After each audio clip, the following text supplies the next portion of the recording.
Emily returned from Jake's place while Michael was leisurely having dinner at the table.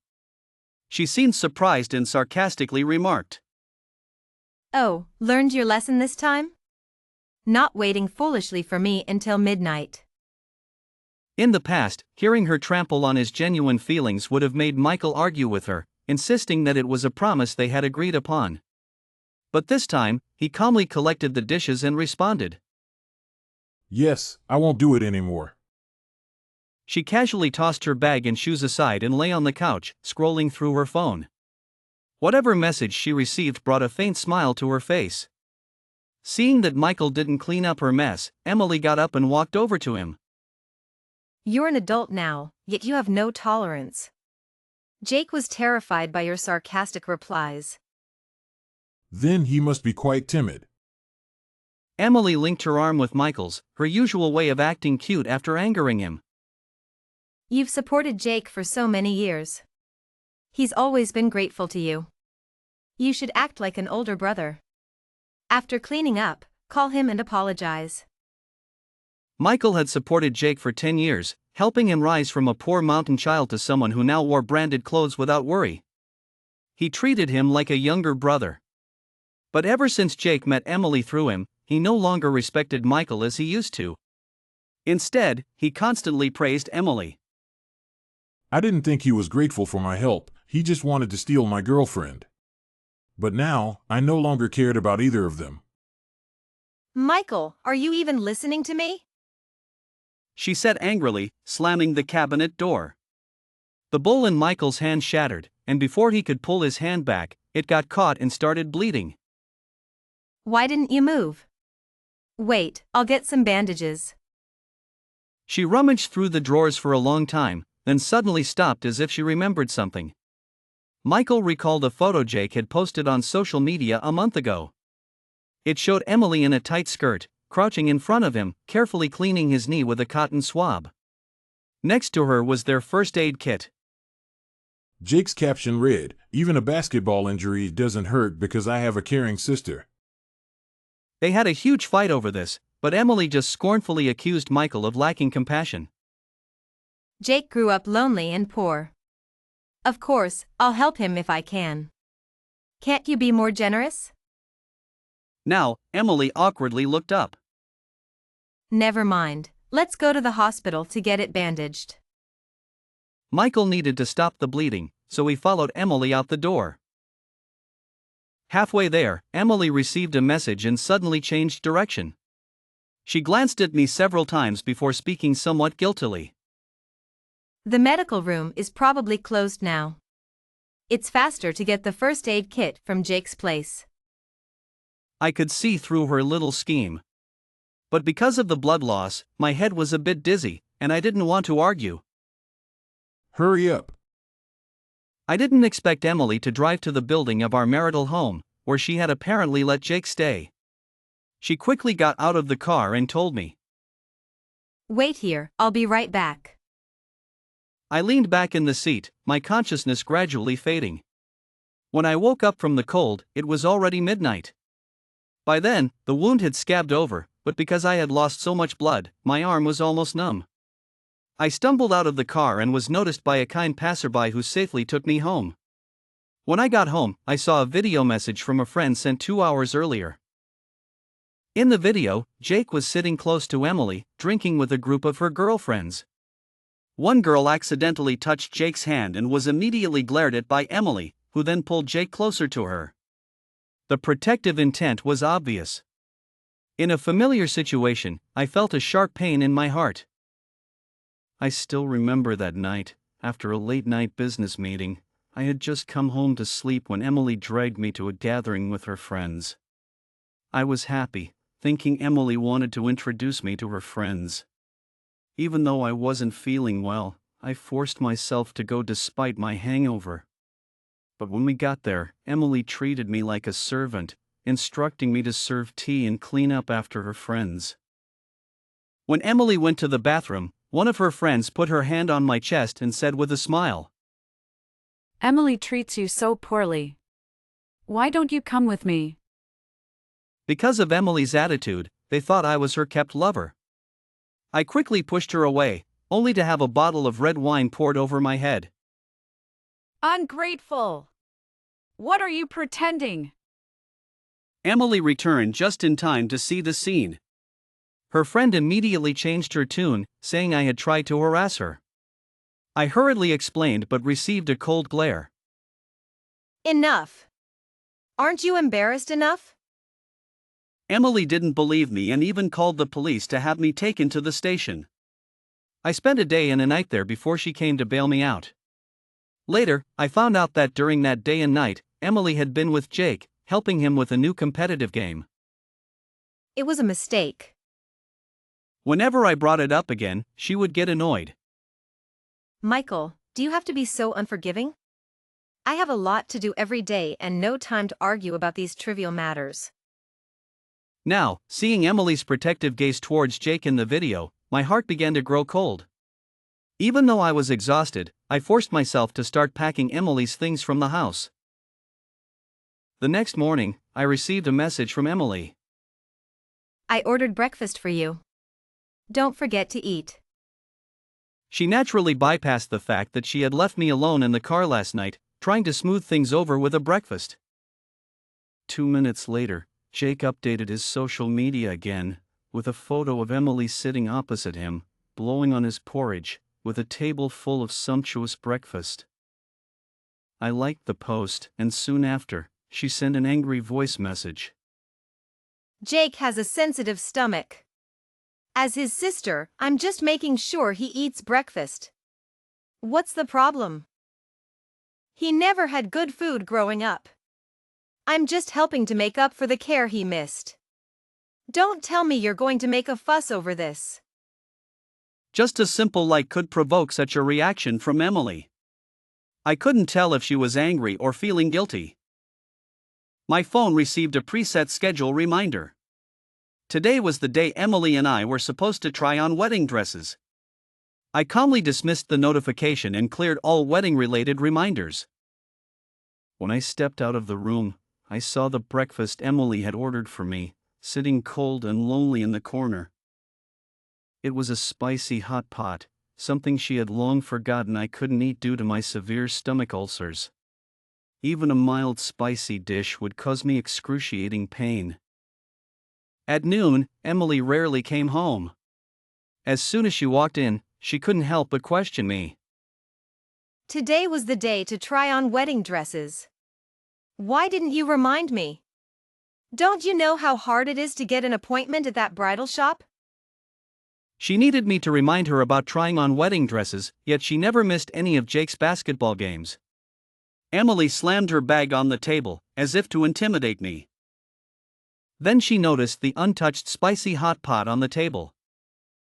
Emily snorted coldly, with a look of understanding. On purpose? Just because I didn't have breakfast with you, you're throwing a tantrum, Michael. Can you stop being so petty? I can't eat spicy food. Did you forget? A look of confusion flashed across Emily's face, then she turned pale, seemingly remembering. Emily's family business was in construction.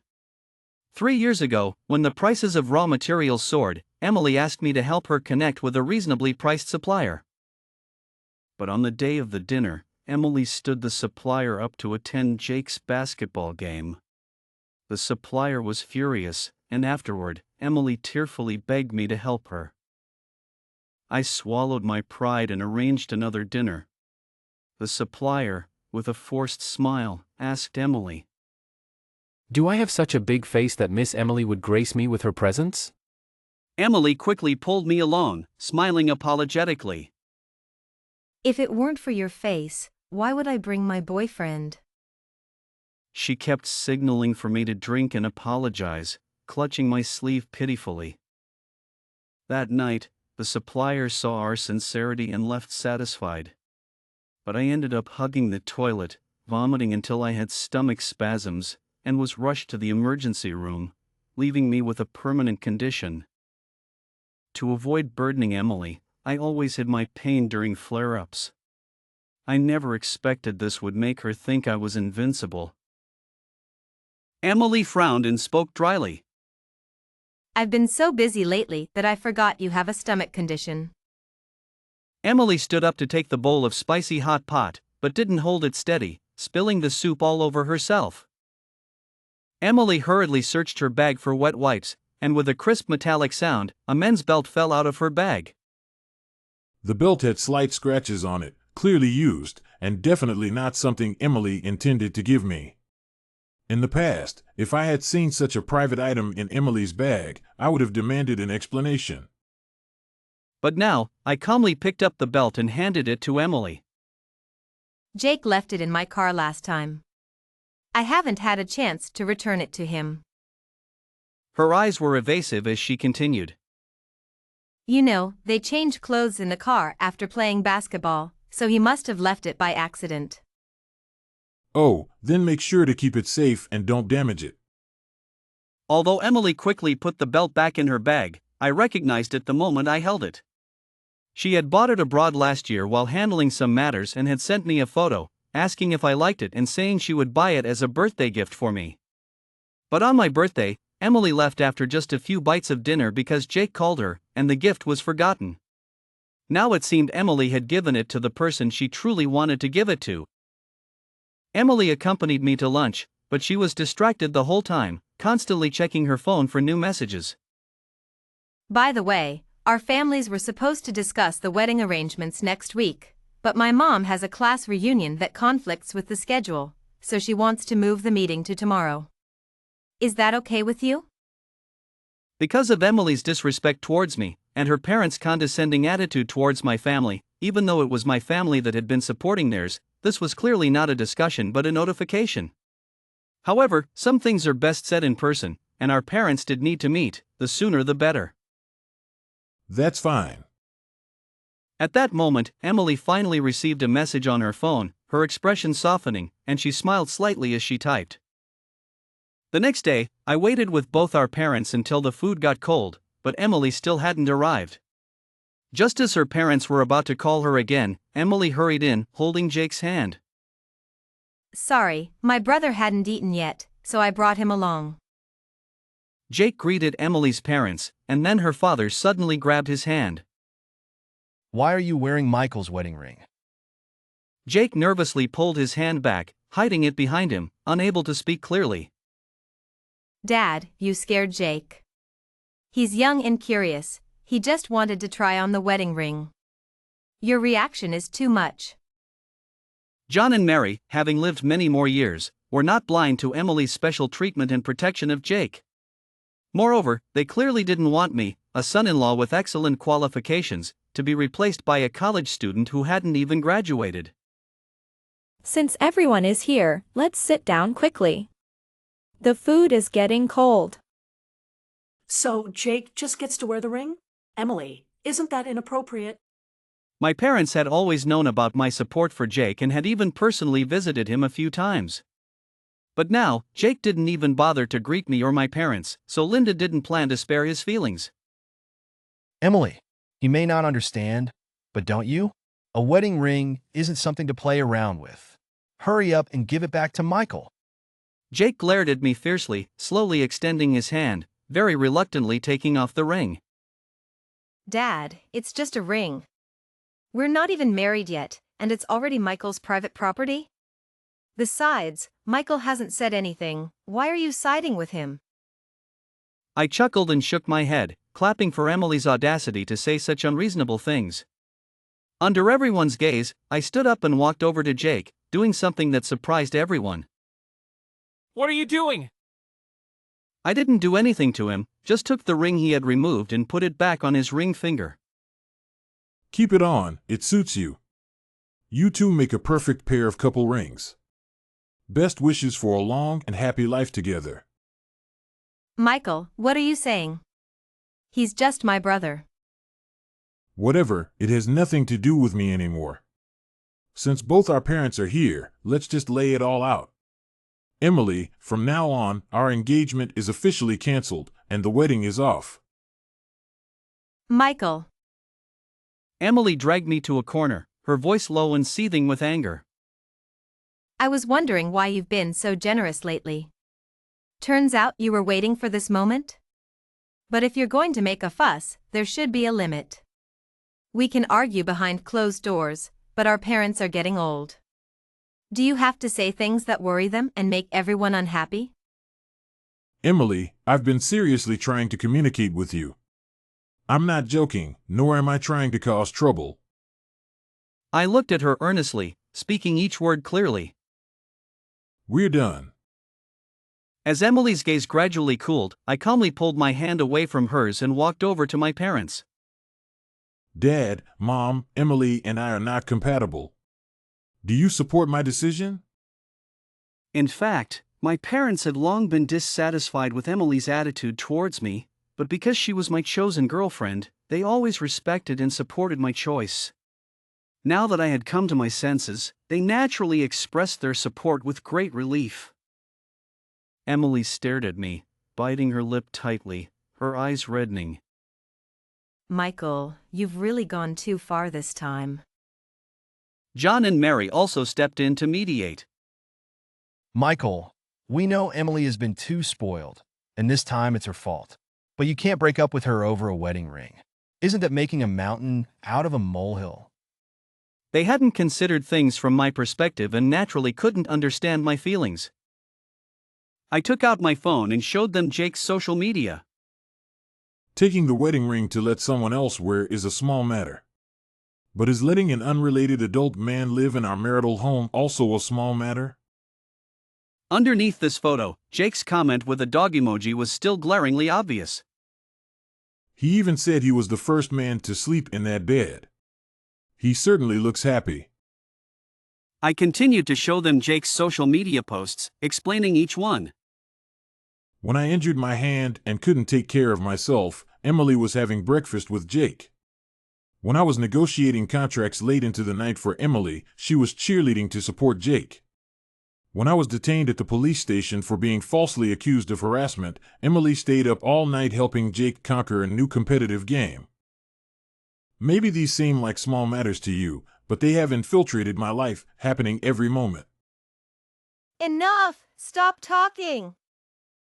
Emily snatched my phone, her face drained of color, her eyes filled with panic and helplessness. My parents' eyes were full of uncontainable heartache. They sternly told John and Mary.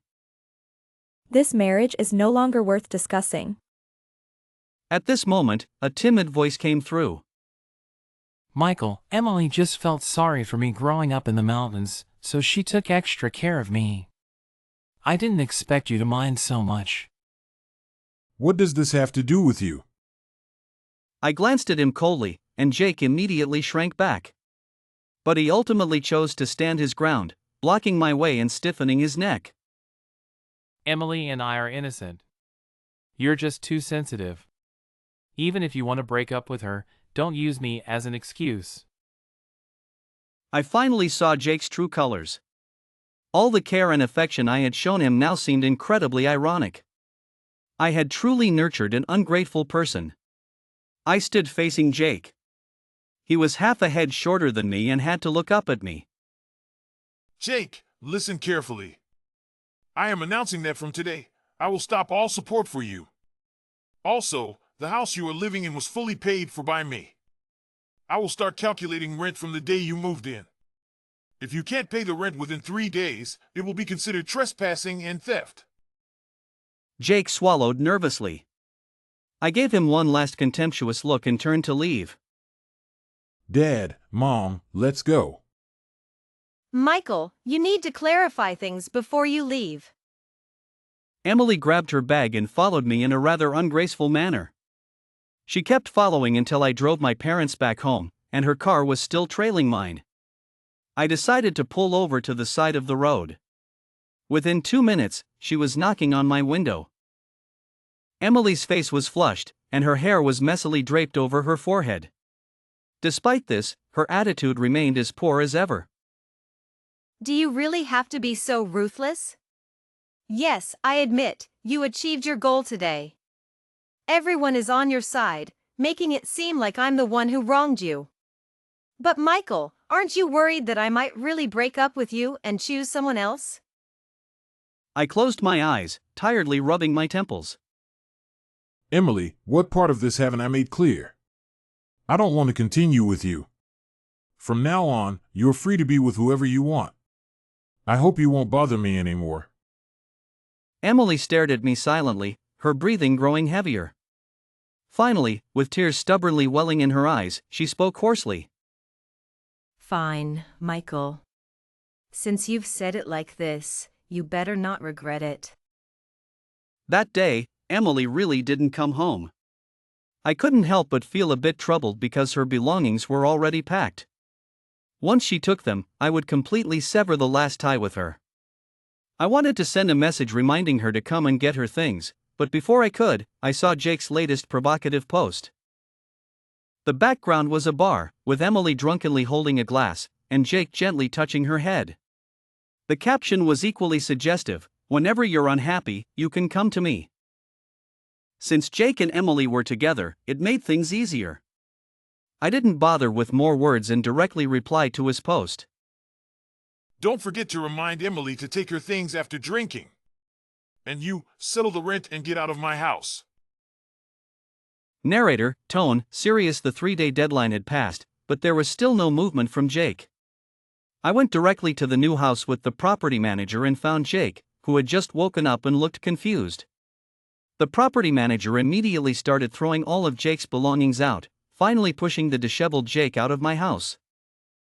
Michael, don't go too far. I've already notified Emily. She'll be here soon to teach you a lesson. The rent, don't say you weren't prepared. I've given you 3 days. If you don't pay, I'll have to call the police. Jake was furious, no longer pretending to be obedient. Pa! This house was Emily's idea for me to move into. If you want money, ask her. Don't come extorting me. Emily hurried over just in time to hear Jake's vulgar words. She froze, looking at Jake in disbelief. You said you always lived in a rundown place and never felt the warmth of a home. That's why I risked hurting Michael's feelings to let you move into our new house. Jake, how can you now say it was me who begged you to move in? Sister, I was just talking nonsense. Don't misunderstand. But Emily clearly didn't want to talk to him anymore and turned to leave without hesitation. Narrator, tone, serious. Jake tried to catch up, but the people I had arranged earlier stopped him. Now even the person who could help you is gone. If you can't come up with the money, you'll have to take another route. In the end, because Jake couldn't pay the rent, I called the police to have him removed for trespassing. After dealing with him, I hired cleaners to disinfect the new house 3 times before I felt somewhat reassured and left. I returned home, sat down at the desk, and opened my computer to handle some work when I heard the sound of the fingerprint lock being successfully opened. These days had been so busy that I hadn't had time to delete Emily's fingerprint. Emily entered, changed her shoes, and I coldly asked, "Are you here to get your things? I've packed them all and left them by the door." But she pretended not to see the pile of luggage at the door, smiling as she walked over and placed a takeout box in front of me. Michael, I brought you your favorite dumplings. Have some. The scene felt familiar because I used to do the same. Whenever Emily mentioned a food she liked, I would go out of my way to get it for her. On the way, I would cover it with my jacket to keep it warm, often catching a cold myself without realizing it. But if Emily lost interest, she would irritably push the food aside without even looking at it. If I urged her to eat while it was hot, she would angrily throw the food on the ground and question me. Can't you see I'm busy? Do I have to do everything your way? Now, I was in Emily's position, quietly typing on the keyboard, ignoring the dumplings she placed beside me. Emily's tone was a bit stiff as she reminded me. Michael, I waited in line for a long time to get these. Don't let them get cold.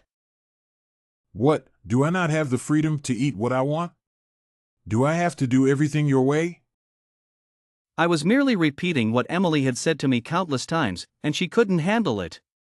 Emily's eyes instantly reddened, and she trembled as she squatted down and held my hand. Michael, how can you talk to me like this? You feel so distant. I irritably pulled my hand back, not wanting any more contact with her. After replying to the last work message, I got up, grabbed my coat and keys, and headed for the door, coldly reminding Emily. Take all your things before I come back. I'll change the locks, and anything you leave behind will be treated as trash. Ignoring Emily's soft sobs, I swiftly left the house that still carried traces of her presence. I arranged to have dinner with Sarah. She was the one who sent me the video of Emily and Jake at the bar. He was my best friend from college, sharing a dorm room for 4 years. After sending me that video, he hinted that I should be cautious of those around me. Little did I know, in just a few days, my world would be turned upside down. Since then, I hadn't had a proper chance to thank Sarah in person. You're being too formal, Michael. Sarah laughed when she received my dinner invitation and quickly changed the meeting place to a newly opened tea house. How about it? Didn't I tell you? This tea house is really nice, with an elegant style. And it's opened by an old friend of ours. I could see Sarah was trying hard to lighten the mood, and I couldn't help but smile. I'm really fine. It's just a canceled wedding. It doesn't affect me much. In fact, my heart had long been broken by Emily. Now, being free from this unfair relationship, I felt a rare sense of relief and even joy. But you were together for 10 years. Can you really just let go? Actually, I'm very grateful that I got out before it was too late. At that moment, applause came from a distance. Grace smiled and gave me a thumbs up. As expected of our former class president, always so profound. Boss Grace, I thought you weren't in the shop. Sarah quickly stood up and brought Grace over to me. See, I wasn't just making things up to cheer you up. This tea house really is opened by an old friend of ours. Michael, long time no see. I was a bit surprised by her newfound confidence.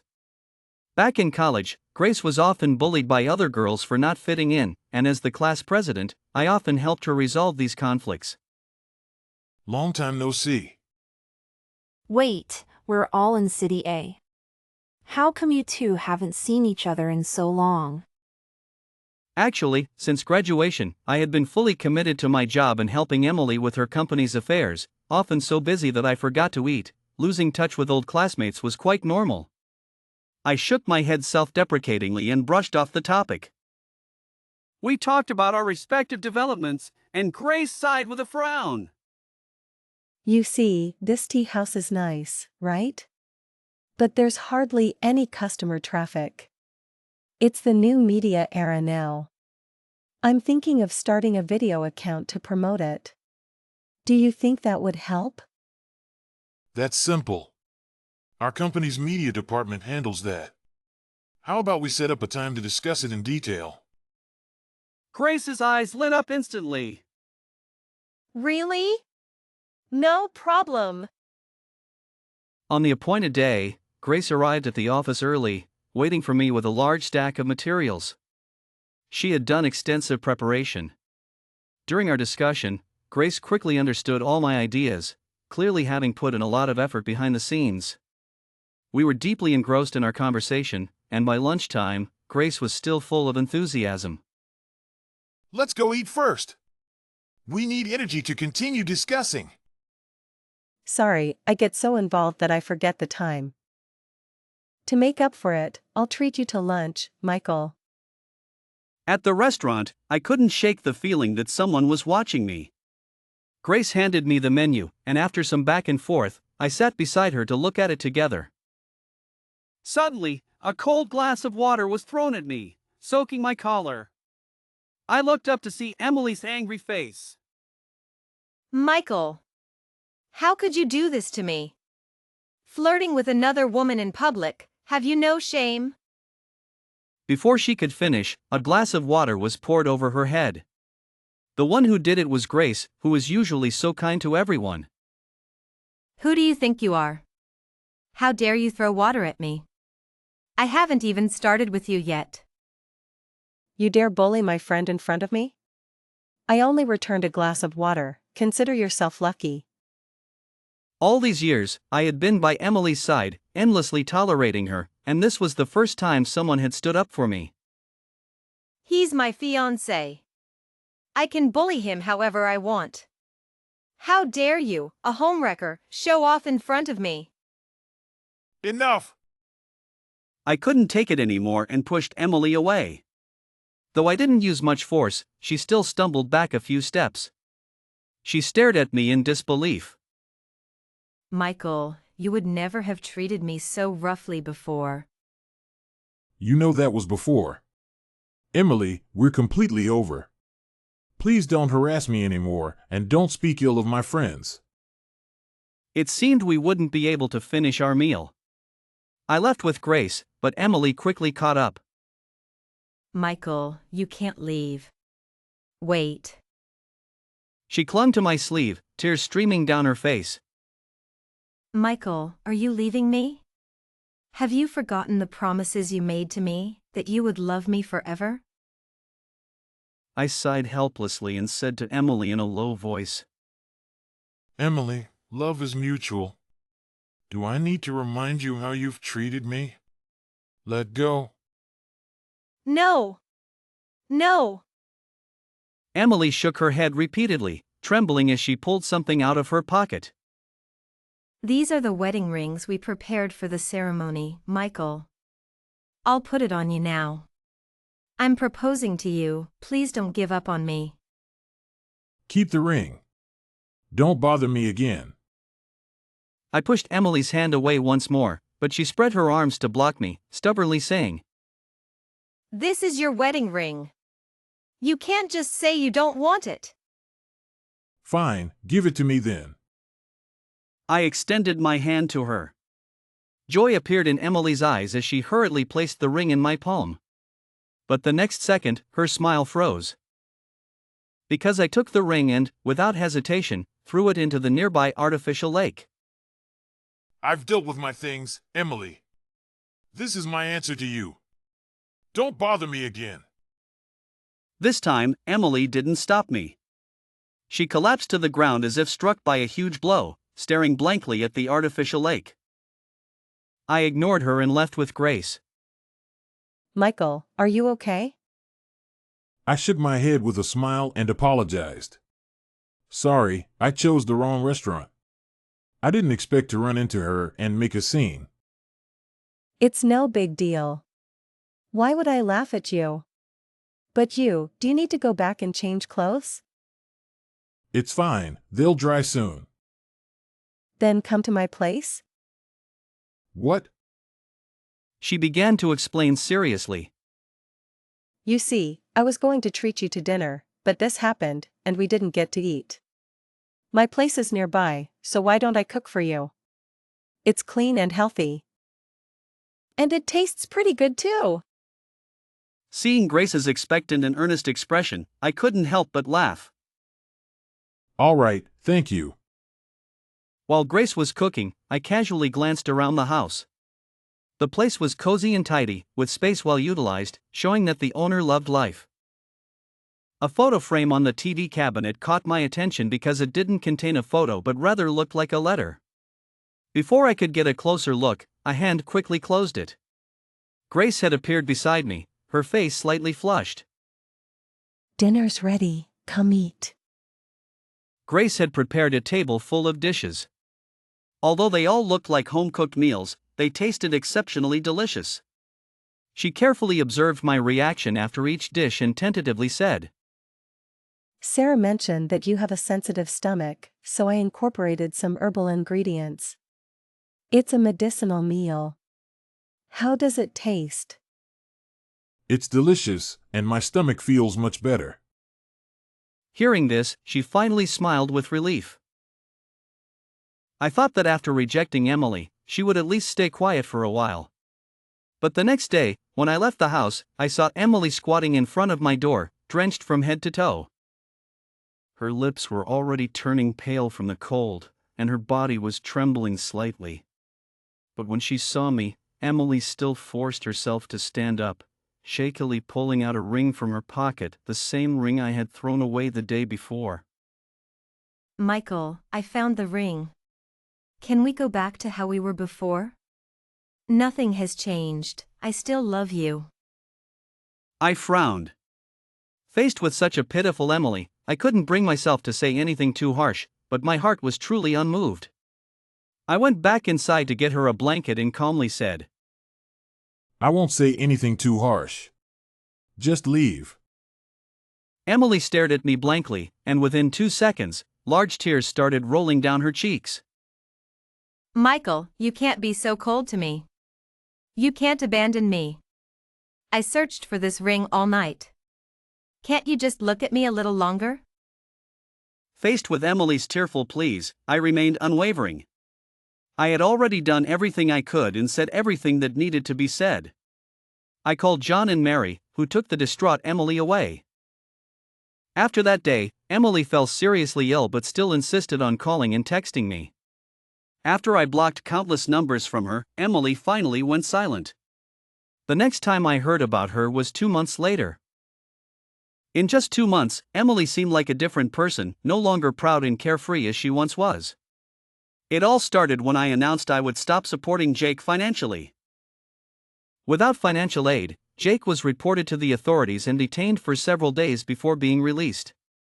When he got out, he found that Emily had become disappointed in him because of what I had said that day. Fearing my departure, Emily gradually distanced herself from Jake. Thus, Jake began spending his days and nights playing video games in his dorm, borrowing money to barely get by, and his life became increasingly dismal.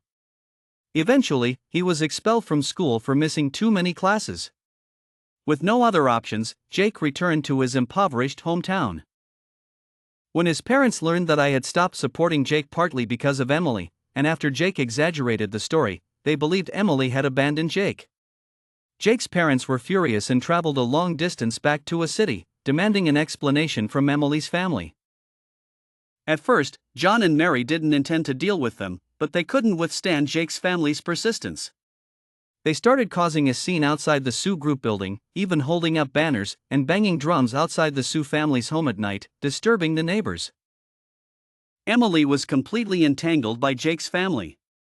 She not only realized how foolish she had been but was also forced to comply with their demands.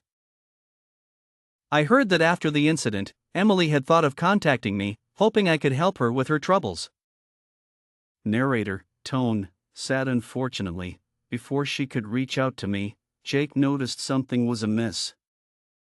Narrator, tone, serious. Jake caused a huge commotion, throwing Emily's life into chaos once again. She couldn't even think about contacting me, she would be too busy dealing with her own problems for the next few years. In the past 2 months, I had focused all my attention on the company's projects in Grace's tea house, gradually healing the wounds Emily had caused. Narrator, tone, cheerful. Moreover, ever since I praised Grace's herbal dishes, she would bring me meals at the office every now and then. Grace always found a legitimate reason, either thanking me for my care or citing our old school friendship, leaving me with no excuse to refuse. Thankfully, I didn't reject her kindness, as her herbal dishes genuinely reduced the frequency of my stomach issues. Narrator, tone, serious. Last week, Grace went on a business trip to inspect the tea's place of origin, and I found myself unaccustomed to her sudden absence. Coincidentally, there was a project in a nearby city that required my personal attention, right next to Grace's tea plantation. Narrator, tone, hopeful. I had already thought of a reason in my mind, planning to visit Grace as a business partner. As soon as I got out of the car, Grace called me on a video call. In the video, she wore a straw hat, standing amidst the lush tea garden, blending perfectly with the greenery around me. Grace, tone, anxious, class monitor. I heard Emily has been in some trouble recently and is trying to contact you. Will you go see her? She was referring to Emily's entanglement with Jake's family. Me tone serious. No, besides, I'm not in Cydia right now. I'm planning to visit an old friend. Wait. Narrator, tone, hopeful. Grace thought I was about to hang up and quickly stopped me, taking a deep breath before stammering. Grace, tone, shy. Actually, I have something to tell you. Do you remember the photo frame you saw at my house last time? I didn't let you see it because it holds the letter you wrote to me. I was afraid you'd laugh at me, think I'm annoying, and distance yourself from me, so I didn't dare let you see it. My memory drifted back to our university days, and it seemed like there was such an incident. At that time, Grace was isolated and always downcast. I was worried she might become depressed, so I wrote her a letter to encourage her. Narrator, tone, cheerful from that day on, Grace indeed started to change. She began to interact with people actively and often helped me with class affairs. Seeing Grace's transformation made me genuinely happy, and I gradually forgot about the letter. I never expected that such a simple letter would be cherished, framed, and placed in her home. I saw Grace standing not far away, nervously explaining into her phone, her fingers clenched tightly. Me tone, cheerful Grace, wouldn't it be better to say some things in person? Narrator, tone, relieved whether from the sun or nerves, her face turned a little red as she softly said, I'm afraid if I don't say it now, I won't dare to next time. Me tone friendly, all right, then say it now, but first look up. Though confused, she obediently looked up and glanced around. The next second, her gaze fixed on me. I was standing just 10 meters away, outside the tea garden, waving at her. Narrator, tone, excited Grace excitedly dropped her phone and ran towards me. Amidst the vibrant greenery, my eyes could only hold her gentle smile. And in those eyes, the unmistakable glimmer of affection.